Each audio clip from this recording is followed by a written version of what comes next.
So, ayan guys, luto na siya. Oh, kakaluto lang. Kakain na kami guys ni ano. Smart kid, ayan. Meron siya guys na kamyas.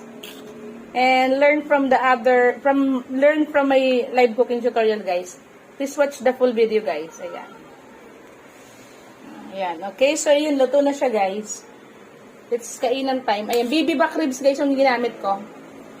It's a 600 grams baby back ribs. And kung gusto nyo talaga matutunan yung correct way, please watch the full video guys.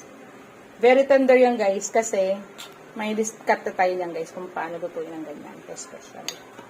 Okay, so alright. Ayan, i-off na ni Ma'am Shi.